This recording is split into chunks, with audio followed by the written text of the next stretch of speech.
The following program contains names, places, and events that have been anonymized or fictionalized for the purposes of protection and safety. The following program is provided for entertainment purposes only, and any commentary from the hosts are strictly conjecture and should not be held as making any definitive statements about the truth or identity of any particular individuals or circumstances. If you or a loved one are involved in an abusive relationship, please call the National Domestic Violence Hotline at 1-800-799-7233 for support.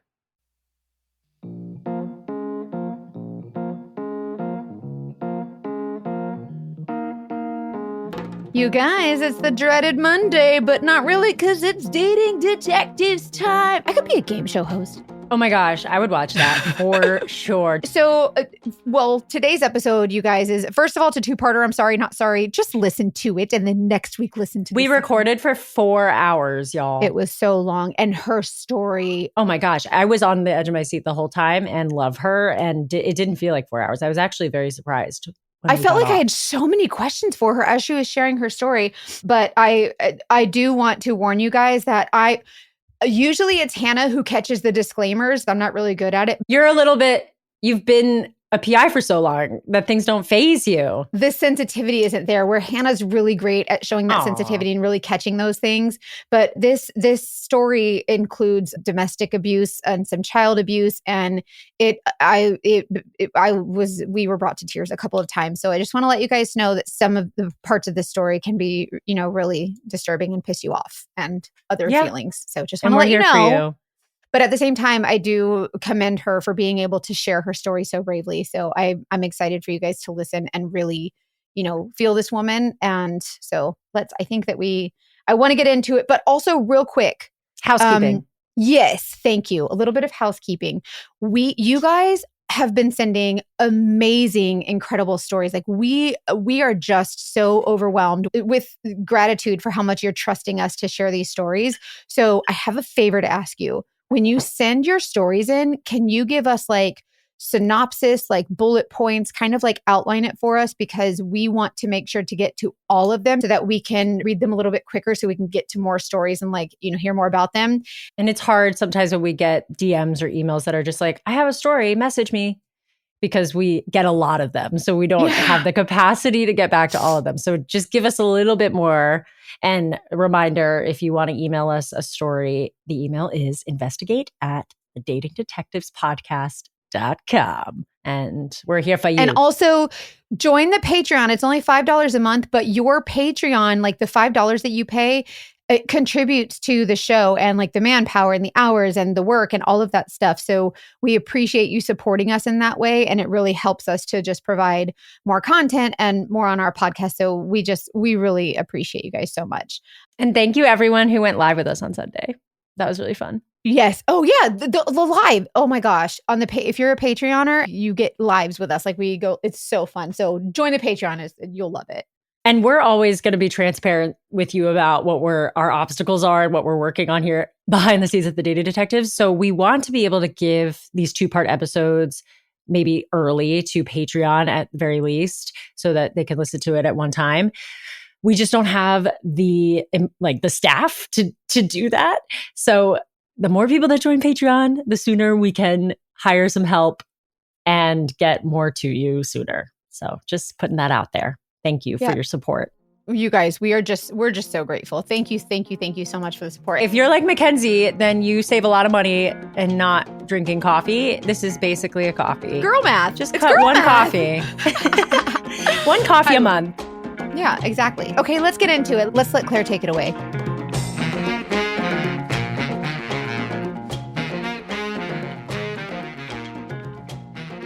So let's let Claire take it away. Claire, what you got for us? Give us all the deets.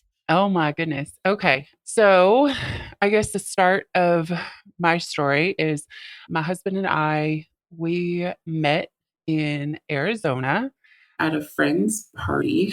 And I was planning to leave Arizona at the end of this summer.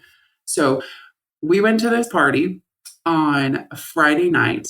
I know everybody there because I was in like event planning and hospitality and like all these things. And so like I knew everybody. And so I come into this party and he's like the one person that I didn't know. And I noticed him kind of out of the corner of my eye, whatever, but I was talking to other people. And again, I'm planning to leave. So it wasn't like there was no intention there. I'm just there for my friends. And so anyway, he comes out of nowhere. And so my friend got a little tipsy and I was like, I got to take her home, you know? And he goes, well, you're not walking by yourself. And I was like, oh, like you're a gentleman. That's kind of rare to find. And so he helps me take her home and we all kind of hang out as friends for a while. And then he takes me on our first date the next day.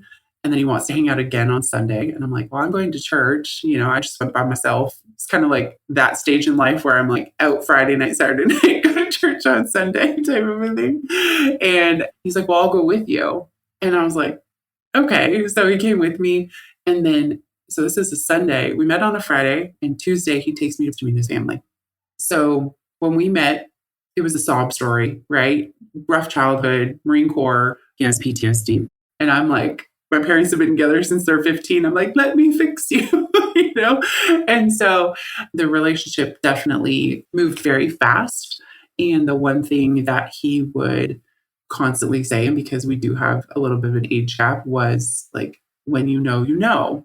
And, you know, knowing his history of like who he had dated and whatnot, and not getting married and whatnot, he was like, it's like he just laser focused in on me. He was like Prince Charming, like literally did everything perfect. Like literally everything that I did or liked or wanted, he mirrored that to a T. You know, very adventurous, even things that like sports or whatever that I wanted to do, because I was very social, very, you know, involved with the community. And he just jumped right in. It was like my sidekick and kind of set up this situation where it's like when he wasn't there, I was like, it felt weird, you know, he was like my second half and it happened so fast.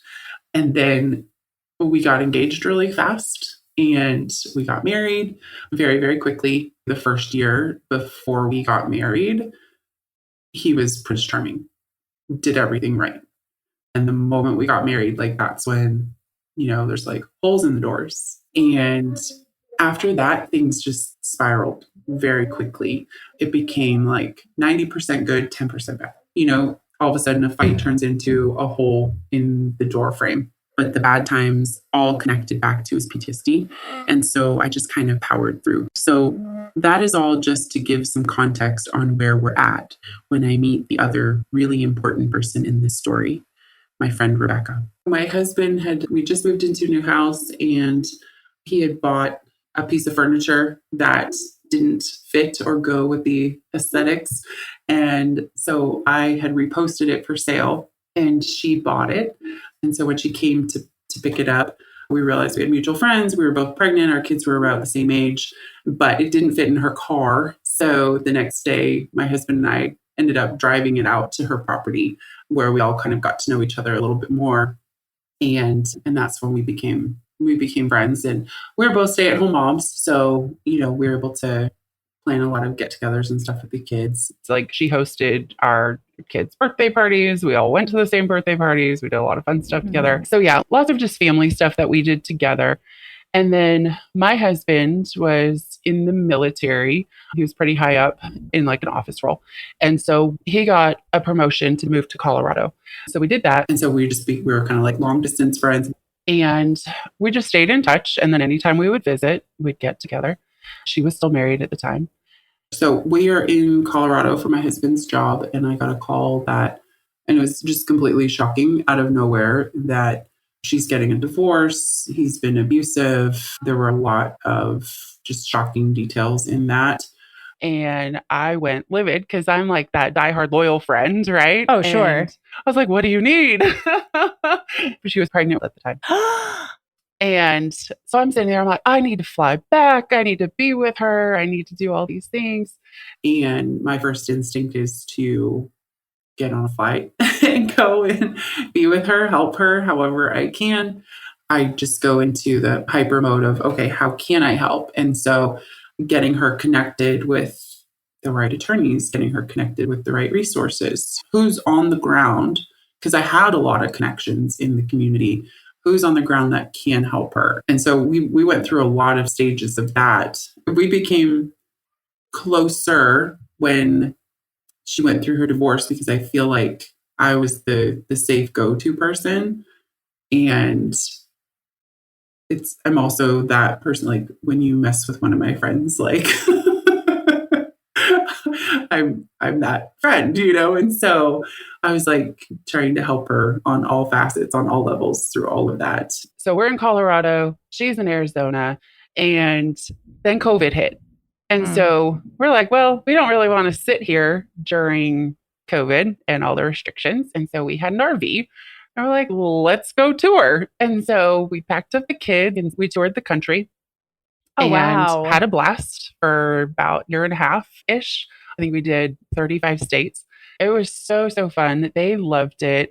And we fell in love with this lake region in New York called the Catskills. And so we bought a house out there, and we had rented out our other houses. Beautiful. And we bought a house out there. Yeah. And we're water people. We like that. And then we were back in Arizona visiting and spent a lot more time with Rebecca and her kids and learned a lot more of the stuff that was going on with her. And then I knew that she was in a new relationship with a rancher. So I know that she's in this long-term relationship with this rancher. Super happy for her. My biggest thing is she's safe because she was presenting her ex as being this, hostile, volatile, et cetera, et cetera. Again, just trying to support her through all this. I cannot imagine doing it on my own with all these, little kids. And then she meets this other guy, and I'm super thankful because I'm like, she has somebody to keep her safe. She's saying all these amazing things about him. Perfect ranch, perfect everything, loves the kids, et cetera, et cetera. So I'm really excited about that. And so then I find out, so we're all visiting, we're getting prepared to move to the Catskills. And I find out that they bought a ranch within 2 hours of us. And we're so excited because in the Catskills. Yeah, about 2 hours. Oh my gosh. Yeah. We're like sisters. And that's literally what she would say all the time. Yeah, you guys are close. Yeah, she's like, we're the same. We're sisters, Did she move there? Was it like a job or for you specifically? No, she moved there because he bought a ranch there. Okay. And so it just ended up being coincidental. And we were just really excited because we'd been separated a little bit with us being in Colorado and her being in Arizona. Okay, we all know that the first thing I hate the most is Dogfish. The second thing I hate the most is laundry. I stand by it. Just kidding. There's probably a few things in between. But who likes doing laundry? Laundry's a pain in the butt. And it's a lot easier because I really love Earth Breeze Eco Sheets. And I'm so happy we get to talk about them because Earth Breeze supporting us truly makes it possible to bring these stories to you. So thank you so much for being into all of our ad partners. And we really don't talk about anything that we don't love. So Earth Breeze is a very cool product.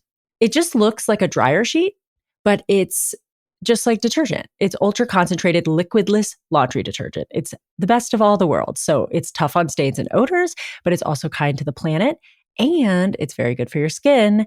So let's talk about that. It's better for sensitive skin. My roommate, shout out to Josh, very, very sensitive with what detergent he can use.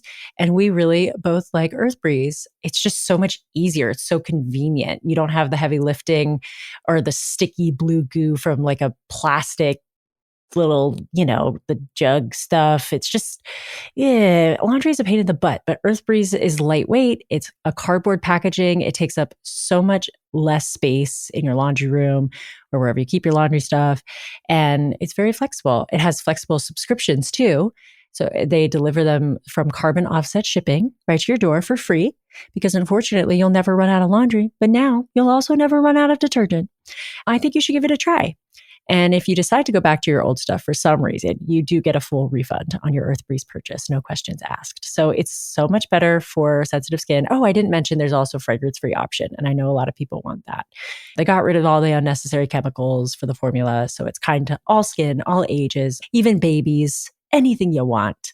And they reduce plastic waste.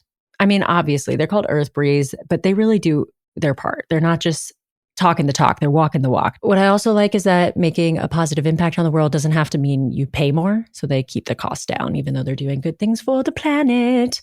So it's been great. Like I said, Josh and I He's got really sensitive skin and sensitive to detergent. We really love it. It's very easy. And right now, our listeners can receive 40% off Earth Breeze just by going to earthbreeze.com/TDD. That's earthbreeze.com/TDD to cut out single-use plastic in your laundry room and claim 40% off your subscription. earthbreeze.com/TDD. And all that information is in the show notes. Everybody loves our producer, Molly. You guys always ask us to make her come on, and we tried. She didn't have a mic for a while, and she was using that as an excuse. And then I gave her my old microphone, so now she has no excuse. So everyone keep pressuring her to jump into episodes. One of the many wonderful things about Molly is that she introduced me to Prose, which is one of our ad partners. Prose is amazing, amazing. And I'm almost out of my shampoo and conditioner, and it's stressing me out. I need to go on and refill. So it's custom hair and skin products, and it's so easy. And I've noticed a huge, huge difference with my hair. I've used them for the hair stuff. So I filled out the form that you go online and you fill out a lot of questions about your personal hair. And then they show you all the product recommendations that work for you. And it's not just like, oh, we have 3 shampoos for dry, oily, and combo hair. No, they are going to really fine tune the ingredients to match your specific needs. So I definitely have dry hair. My hair is a very strange texture. I don't really know. I've never been able to figure out how to handle my hair. And I wanted it to be, healthier, more hydrated, also a little shinier, and just more manageable. Like, sometimes I wanted to be able to wake up and not feel like I had to do a million things to make my hair better. I also do use a lot of heat products, so I wanted something that would protect it. And I wanted to try styling my hair sometimes without using products that were going to rip my hair out of my skull or just put a ton of chemicals in. So I tried shampoo and conditioner that literally says for Hannah on the bottle, and it's really cute. I have a hair mask to help with hydration and shine that I used before I wash. And then I got gel product that is so nice on my hair. And you know how when you use a lot of product in your hair, you have the worst shower after because it's impossible to get out? I don't feel like that with this because I feel like the formula is made for my hair. So it does what it's supposed to do. It keeps a slick back pony looking slick. And then when I want to rinse it out, it's just I've got all the tools to do it. And it's not a hassle. So it's made for people. It's not made for hair and skin types. It's very personalized and it's really, really good. They are certified B Corp, cruelty-free, and the first and only carbon neutral custom beauty brand. Prose is so confident that you'll bring out your best hair and skin that they're offering an exclusive trial offer of 50% off your first subscription order at prose.com/TDD. So you get your free consultation, then 50% off at prose.com/TDD. That's prose.com/TDD. All of that is in the show notes. And please let me know what you get if you try it. So we move there. And she gets delayed because her ex stops the move away with her and the kids. And I'm sitting there and I'm, again, angry. Ugh. I'm like, she needs to be out here with this rancher. Yeah. Kids need to be out of Arizona. They need stability, et cetera, et cetera. And so we move out ahead of her. We're getting settled. And then it's just all this drama with her court stuff. She keeps saying, she's $500,000 in legal fees and can't get out from under the hands of her ex-husband. And her rancher fiance is not handling it well. So I learned, there's some maybe alcoholic tendencies, maybe some potential infidelity. And so I'm sitting here oscillating. Okay, where is it safest for her? Is it safer for her to stay in Arizona in this legal battle? Or is it safer for her to be out here at the Catskills with this maybe not so great rancher? But, is he just stressed because he can't get her out here? Right. I don't know. But then in my mind, the dad in Arizona is worse. And so I'm like, if she's out here, at least I can protect her. Like a crazy person. No, that's not And- crazy. That's really nice No. to be like, I want to be near her so I can help her and like provide her the support that she needs. That's how I see it. So anyhow, so we're settled in the Catskills now. We've established friends and community and church and everything. And I'm telling my friends about her situation. I'm sending them updates of she's trying to get out here. The ex is stopping it. Yeah, you've rallied the girlies. I rally the girls. Yeah. As you do. And right, indeed. And That's a good friend. Then- Sorry, but I think that's what it is. 100%. and so they kind of became invested. Anyway, so she doesn't get the move away.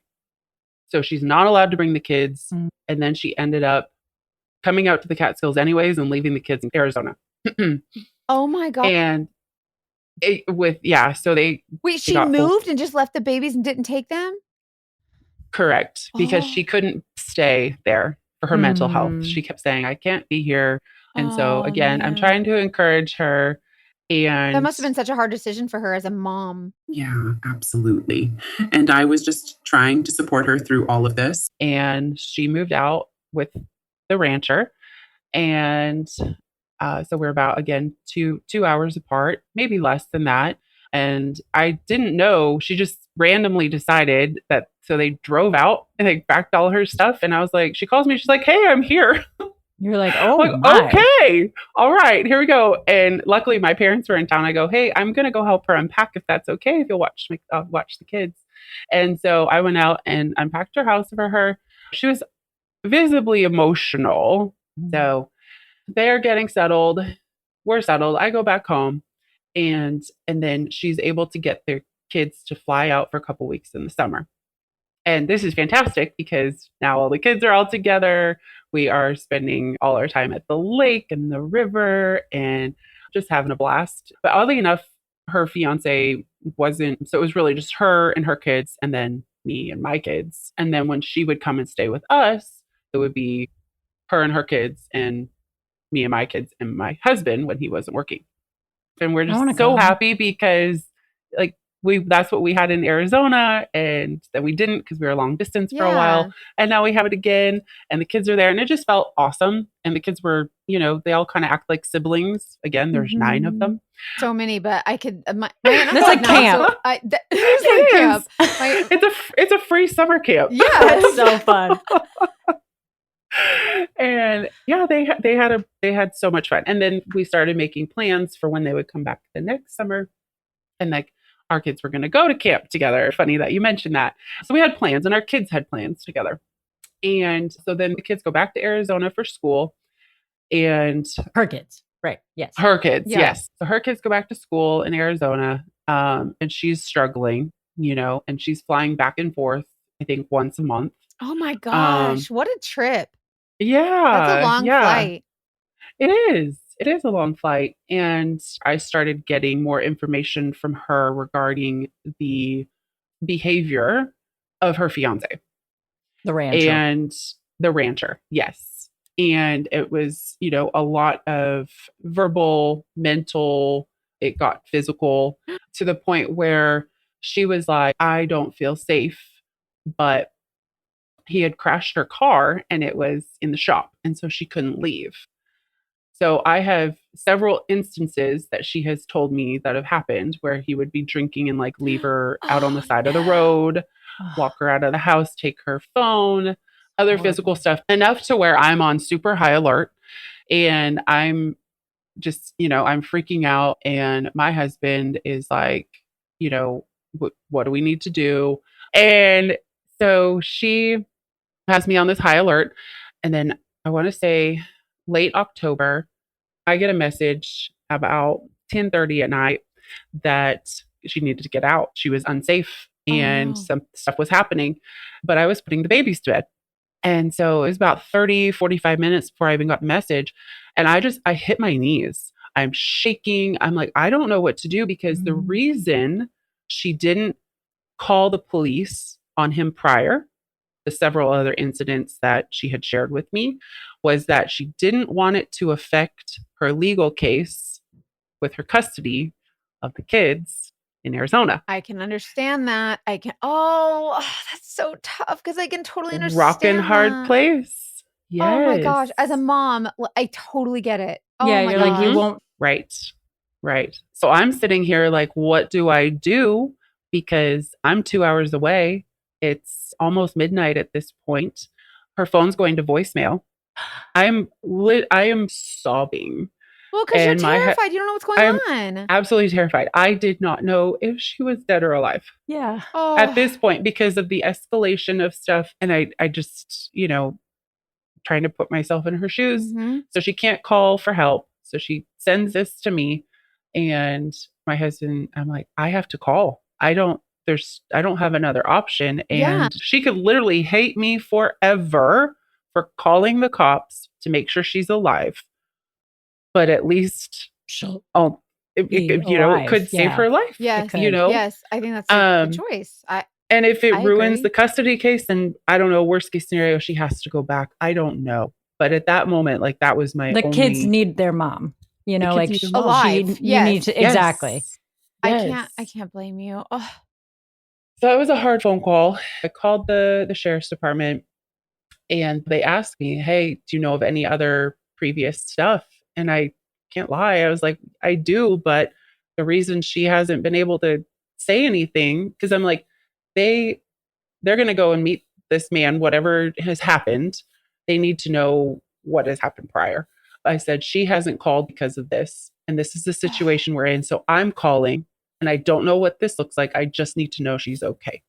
Mhm. And so they went out and it was a big ordeal. He was completely intoxicated. He was screaming at the cops, but they basically called us and said, hey, if this was my friend, you need to come get her now. Like, this is what I would do, A, B, and C. And so I sent my husband out to go get her from the sheriff's department, came back. So they probably didn't get in until about 4 o'clock in the morning by the Wow. time, and we have this spare room in our home that my parents used when they came to visit. And so I put her up there. She's kind of got her own private area. Stay as long as you need. If your kids need to come here, this is where they can come. This is your safe place. You don't need to, if you need to sleep for a week, sleep for a week. I will bring you your food. I will bring you your tea. I will bring you whatever. Just send me a text. I don't care what time of day it is. And I told my kids, like, don't go through these doors. Like, let her have Aunt her Rebecca her is space. sick. Yes, exactly. Yep. Exactly. So really just tried to set her up with a safe place to heal. And so she is staying with us. This is the end of October. And it was just actually turned out to be a lot of fun having her there because my husband worked long hours and it was just me on the lake with my kids. And so we're having fun, she's there trying to figure out like what her next steps are. I'm trying to help her process through all of this. And it was honestly just really nice to have an extra person that's an adult, there. And anyhow, so after that, she moved in. I just told her, stay indefinitely, however long you need. And within like a couple weeks, she's like, I'm never leaving. Okay, great. You're the She's like, I most- love this. Yeah, Yeah, you're she probably loves the most us. consistent, stable relationship she's A had in nice her adult life. Female and- adult with all the A kids. female and- adult, yes. Warmer, sunnier days are calling. Fuel up for summer with Factor. Factor has no prep, no mess meals that will help you meet your wellness goals in time for these summer days because they have chef crafted meals with so many different options. These are like never frozen meals that just you pop into the fridge and then you pop 2 minutes in the microwave. They're so easy. They're so easy. And the never frozen thing threw me off because I was like, what? No way. Well, we're used to the frozen meals. Yeah, I'm definitely not a chef. No, Me neither. I don't no cook at chef all. in here. Yeah. So this was like so easy because it felt like I was eating a meal that I had cooked myself. In fact, I probably could fake it and lie to someone if I wanted to. What did you get? The meals are really good. My husband in particular loves them. And my husband's a carnivore. Like he loves his meats. And so he likes the keto ones. Like they have Calorie Smart, Protein Plus, the keto. He really likes the Yes. keto ones. And they actually do fill him up. My husband, we call him Lunchbox. Like he can put down some food and he actually their serving sizes are good. Y'all, they have filet mignon. I got the roasted red pepper filet mignon. Did not expect that to be as good as it was. And it was really, really good. It came with a little tortellini. It was like, oh, okay, I'm at a restaurant. And they're just so easy. It's probably because it's not frozen that it's so good. They're always fresh. So I love that. Yeah, and they have a lot of options. There's going to be something for you. Oh yeah, I got Chipotle and they're salmon. I'm a salmon girl, so that was nice. I love salmon. They're dietitian approved meals too. So whatever wellness goals or weight loss, whatever you're doing, whatever your wellness goals are, these are dietitian approved meals and ingredients that you can trust. And your whole day can be delicious from breakfast to dessert. You can stay fueled with easy, nutritious options. Yummy. Also, they have those little like wellness shots. They have like a couple add-ons that are really good too. You choose from 6 menu preferences to help you manage calories, maximize your protein intake, avoid meat, or just eat well balanced. Head to factormeals.com/detective50 and use code detective50 to get 50% off. Get it? Detective 50% off your first box plus 20% off your next month. That's code detective50 at factormeals.com/detective50 to get 50% off your first box plus 20% off your next month while your subscription is active. Show notes, info's in the show notes. You guys, you have heard the Miracle Made sheets. You guys. So my husband is a very, very hot sleeper and I'm a very cold sleeper. Hubba. Right. He's so hot. So I don't know if you know this, but I'm your sorry, temperature. Justin. That felt disrespectful. He loves it. So your temperature at night can have one of the greatest impacts on your sleep quality. So if you wake up too hot or too cold, I really highly recommend you check out the Miracle Made's bed sheets. And what's cool about them is they're inspired by NASA, and Miracle Made uses silver infused fabrics and makes temperature regulating bedding. So you can sleep at the perfect temperature all night. We have the sheets, we have the comforters. Ooh, and they're really soft. Mine are so soft. I'm going to gross you guys out. So traditional bed sheets can harbor more bacteria than a toilet seat. That's gross, but it doesn't surprise me. Same.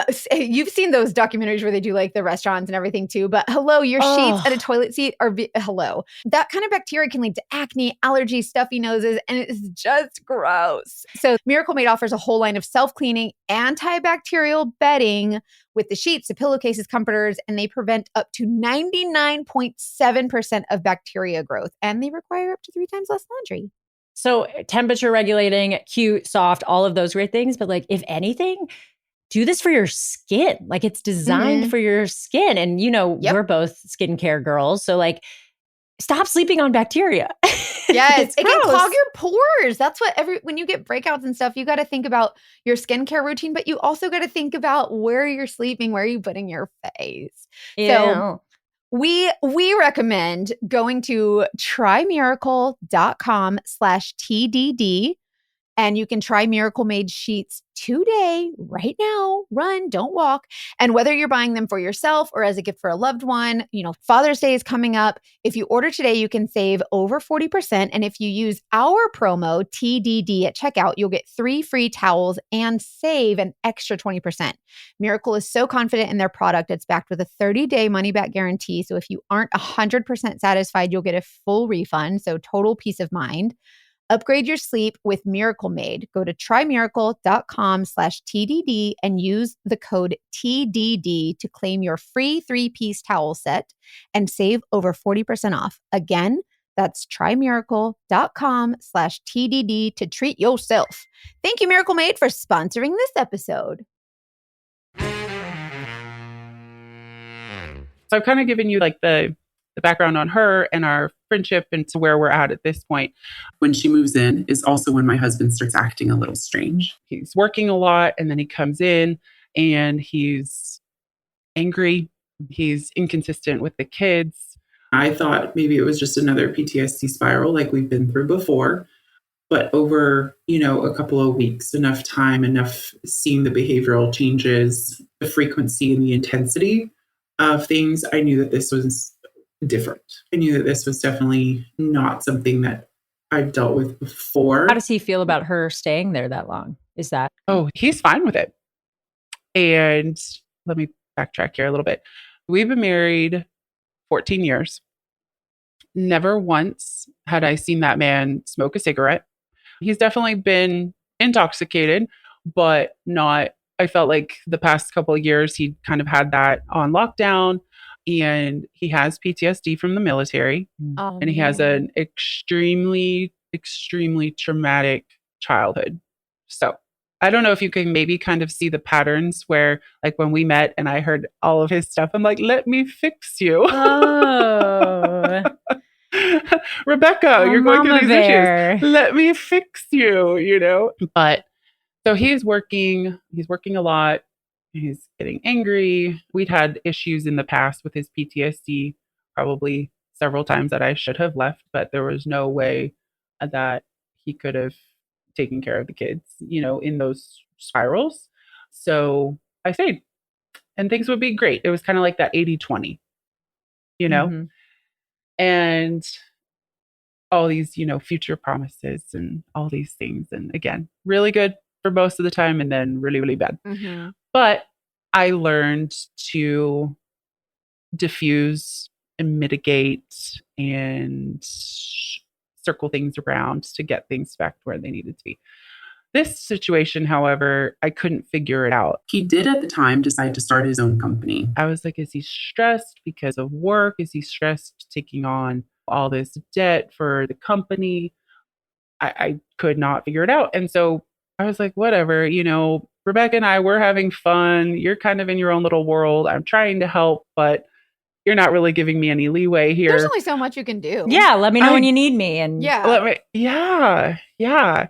that's tough. And I mean, I'm loyal to my core and I'm super stubborn. I'm not going to give up. Right. But I'm like, you're just not in the right headspace. I don't know what's happening. Again, I think it's stress. I think it's financial stress. And so I'm asking questions, and he doesn't like questions. He doesn't like questions of where these finances are going or what was this purchase for. He likes blind loyalty. Mhm. And so I'm asking. It sounds like he kind doesn't of like accountability. Right, I was going to say that. Exactly. Yes. And zero accountability, 100%. And so anyhow, so I'm questioning, you know, his financial choices with the company, with our personal expenses, all of this. And, you know, it's not like I'm not attacking him. It's not like you know, I'm just questioning because I haven't questioned anything up until this point. And he also at this time started getting more religious. I mean, we've always done, you know, we've always had our church family. We've always done growth groups, and, you know, he's done men's groups. I've done my women's groups, family, all of that. And then I'd say maybe in the last year, he kind of went into like a bigger deep dive. But then in the last 6 months prior, it was more than that. And he was almost in his mind becoming like a theologian. And so it got to the point where it's actually uncomfortable with other even pastors, because he would like come and try and talk to them about this really deep stuff that isn't relevant to today, or he would spin or skew out of context to align with something in his mind. So there were these red flags, but I really couldn't figure out what was going on, what this change was connected to, if anything. And around this time is when I also started noticing that Rebecca drinks a lot more than I previously thought that she did. Rebecca's living with us, and it got to this like consistency of I'm putting the kids down, they're staying up drinking, talking business. Are you doing her kids too? Like you're keeping an eye on her kids too? Well, at this point, they're still in Arizona. So it's just your kids and then they're okay. So he had started a company, and I was like, you know what? She's going to need additional finances. And so she needs a job. And so I'm trying to get her a job with my husband's company. We're trying to like figure out like how that could work. She's like, I know all these people. I've got investors, et cetera, et cetera. Well, she's like, whatever you need, you know, let me find you an investor. Let's figure this out. And so again, while I would be putting the kids to sleep or cooking dinner or whatever, they'd be, if he was home, they would be talking business or outside drinking. And for maybe the first couple of weeks that she was there, I would join with like a glass or two. And again, I think I had mentioned like he had really dialed down his drinking. And then she's with us and she tells me she needs to drink every night to sleep. And again, I'm trying not to be judgmental, but I'm like, this is not healthy. And then he's joining her. And so like his maybe one scotch a week turns into 2, 3, 4 scotches a night. Yeah. That's a lot. And, my one, or 2 Trulies or lemonades or whatever to her 10 to 12 a night. Wow. Yeah. And again, this was maybe a couple of weeks where I would even partake a little bit. And then I'm like, I feel terrible. I am done. My kids are here. And they were asleep. So it wasn't that big of a deal. But, 1 to 2, not for me, that was a lot at that point. Yeah. But again, 10 to 12 for her and the high liquor for him. And I feel like things were fine with him and I, other than he was extra irritable and extra angry, and things would just tip him off. Well, alcohol, drinking that much too. definitely adds to your irritability. Then I find out that when she moved in, she brought psychedelic chocolate mushrooms. What? Oh, okay. So it's not psychedelic chocolate mushrooms.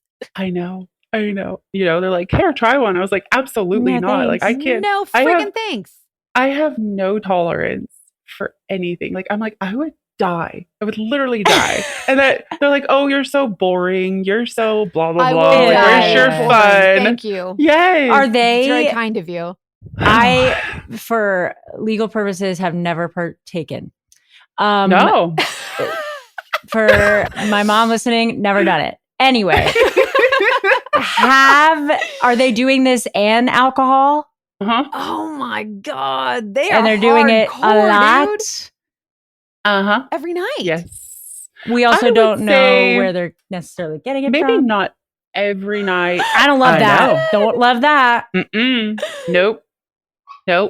And so this is where I was, I'm like sitting here. I'm like, this is not the person that I knew, but I'm also being quiet about it because she's going through a lot. I don't want to come off as judgmental. I don't want her to like flee or run or go back to her abuser. So I'm sitting here like, this is your safe place, do what you need. But hey, all these guys that you're meeting online and going out with on the weekends, and then you're coming and chatting, at night with my husband. Let's not do that around. Like, don't tell me about it. You are so. Let's not do that. I don't love that for you. It's like, let's just think a little bit. Oh my goodness. No, she's obviously like using all of this as some kind of filling a void. Yes. And I didn't know that because I don't know. I mean, it breaks my heart because I'm like, what is all of this because of what she's going through? Like, she would come home and like want to talk about, this guy or that guy or whatever. I've been with the same guy for 14 years. And I'm like, let's not talk about this in front of my kids, Fair. Like, I have an 11-year-old daughter. I don't want her to. She doesn't need to hear about Tinder. No. Nope.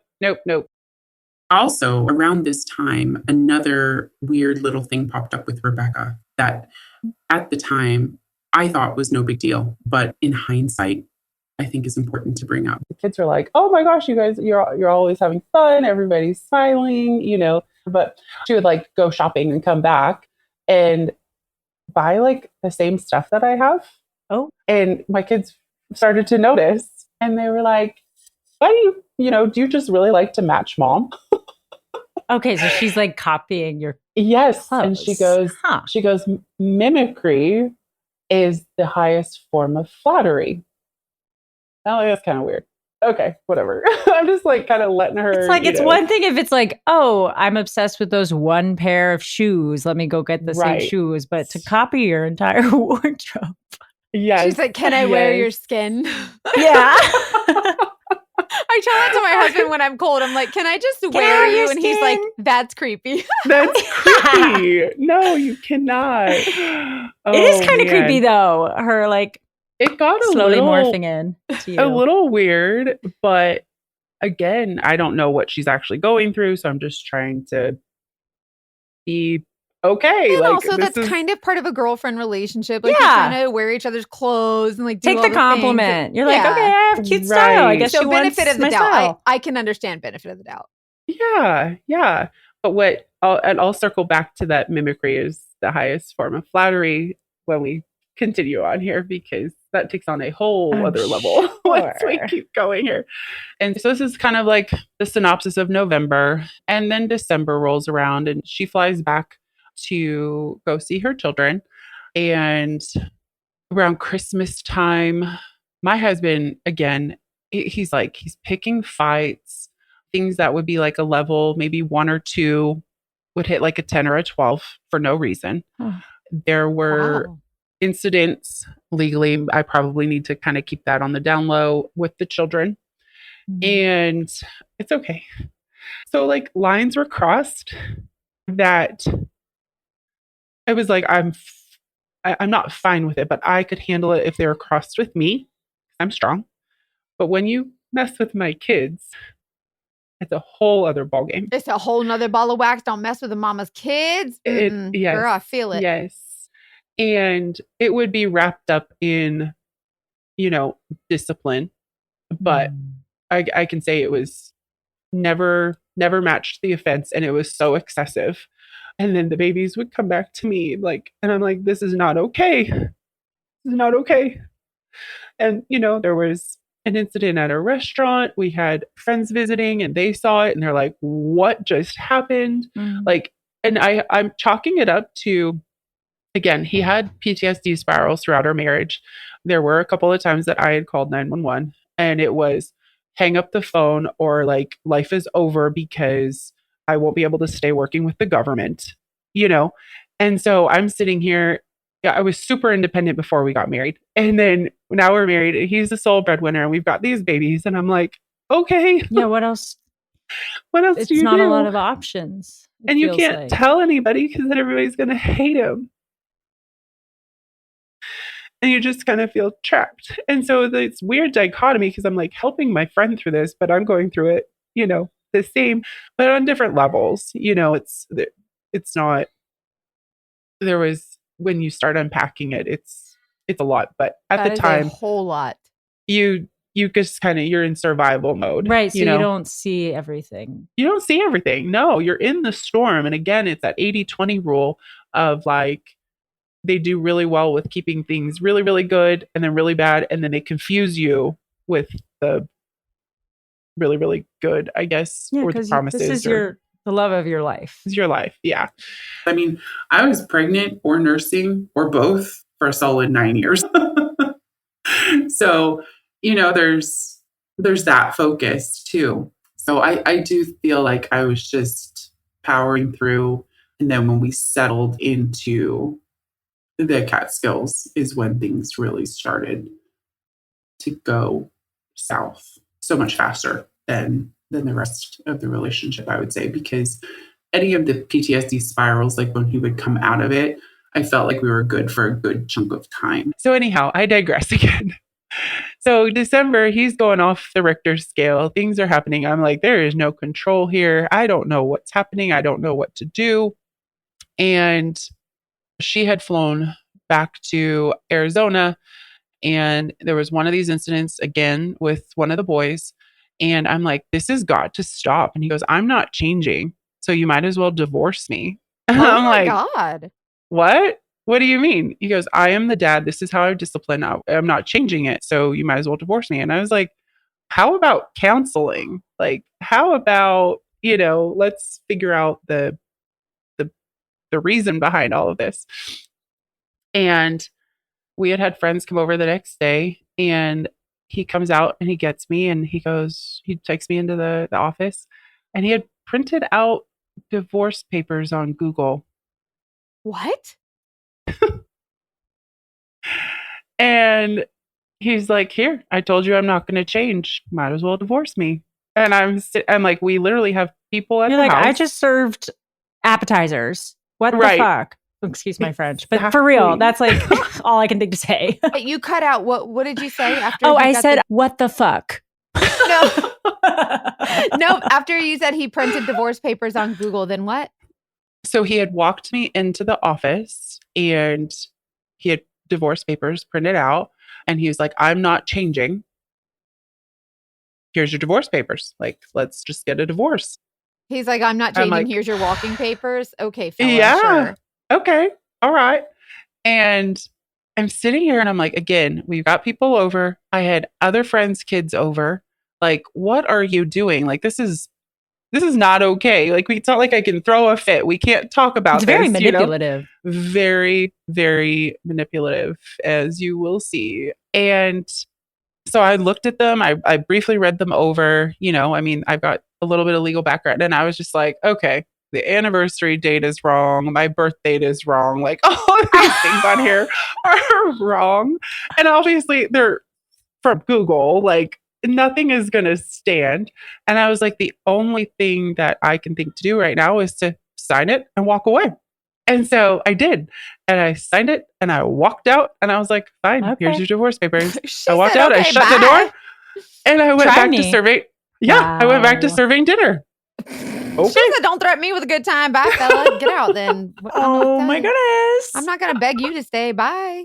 Yeah, for real. I'm like, unbelievable. What did you think did you think it was real? I mean, I knew that they weren't real. I knew in my mind, I was like, this is a game that he's playing. Mm-hmm. Again, for the last couple of weeks, I've seen this behavioral changes. I've seen these fights coming up out of nowhere, and I couldn't figure it out. And so, like, for him to pull something like that, I was like, it's weird, but also not shocking because of his history. And so I was just like, it is what it is. Like, no judge is going to take this for what, And so I just, again, signed it, walked out. I'm like, I might be blonde, but I'm not stupid. Amen. Cheers. Cheers. And like I said, we went back to dinner. The kids had friends sleeping over. Like, I'm just at the end of my rope, if you will, with his nonsense for the last several weeks, basically since she was there. And she would, up until this point, she would be like, Claire, he's crazy. He's inconsistent with the kids. You never know what you're going to get when he walks in the door. He's narcissistic. He reminds me of my ex. Like, you need to leave him. Like, this is her telling me, as I'm your friend, I want you to be happy. I don't like how he treats you. I don't like how he treats your kids. This is not who I thought he was. Now that I live here, like, I see all of this, right? And so I feel like I'm in this twilight zone, just trying to keep normalcy for my kids. Don't want to kick out my friend because she's like my ally, because my husband's acting like a complete arse. And I'm like, what do I do here? And so anyhow, so he did those divorce papers that night. Literally the next day, he is crying, remorseful. Mind you, he didn't sign them. And nobody knew that they were even there, right? Not even the people that were at dinner. And this is an important fact for after. And so they get ripped up the next day. He's of sound mind again, I guess. Okay, and conveniently. Go ahead. Conveniently of sound mind. And then our kids had Christmas choir practice like 2 days later. And so we drive into town and it was a drop-off thing. So we had dropped our kiddos off for a rehearsal and we went to dinner and everything seemed fine until he starts bringing up these conversations that he has had with a pastor that he used to do business with, and how he would minister to Mormons coming into Christianity. But I guess he also was like, but there's nowhere in the Bible that says the polygamy part of Mormonism is wrong. This is the pastor. This is what my husband's saying to me, is what the pastor is telling him. And I'm sitting here and I just start shaking. What? I'm like trying to eat my sushi and I'm like shaking. You're like, oh, like, this is not just a random thought. Yeah. Not a random thought. This is a lead up. Like, I have known you for long enough to know when you're leading up to something. So he's kind of like laying this foundation, right? And again, your intuition is your best friend. Your body, like, I was shaking. And he kind of goes on these points of this conversation with this pastor. And then he goes into how it's been so great and helpful having Rebecca living with us. It was like, it's, indefinite, however long she needs, et cetera, et cetera. Saying like the words that I've said to her as her friend. And, he's like, you do the laundry. She likes to do the dishes. You don't like the dishes. So now she does that. She doesn't like laundry. So you do that. And you guys just seem to have so much fun together. You guys are always laughing, like in my mind, like, yeah, it's great because like I have another person like literally that sees you being crazy all the time. And this is what she tells me. She was actively telling me to leave him. She was actively telling me to like, he's crazy. He's a narcissist. He's a psychopath. Like he is so unpredictable. He's all over the map. He reminds me of X, Y, and Z. Like these are things that she's telling me.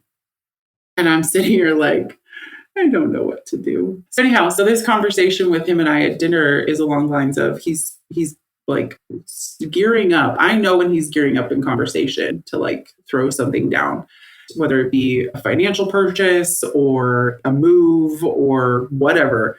I know how he sets the stage. Like he's literally a professional at it. And so he's laying all this groundwork and my body is just like, oh no, oh no, what's happening? And so he's like, I think that because we were talking about building another home eventually. And so he was like, I think that we should do it this way. She can stay with us and we'll build these 2 houses so that our kids could go to school and do all their camps and everything together. And in my mind, that sounds great as friends, right? But because he had lined it up with this polygamist ideology from this other pastor, I was like, so what, how does this reference together, right? And he's like, oh, nothing, like just as friends. Like, he kept, and I was like, are you being serious right now? He didn't say sexually, but he was insinuating that, but then saying as friends. And so he could see my reaction. Like I thought I was going to throw my sushi at him. And then he recognizes like, I'm not responding the way he wants me to. And so now it's just a joke. It's all a joke, and I'm like, oh, we got to go. Like, I can't do this. And so, he's like, no, let's talk about this more. I'm like, we have to go get the kids. And so we go and I literally just slap on a smile, tell myself to stop shaking, right? And go and get the babies.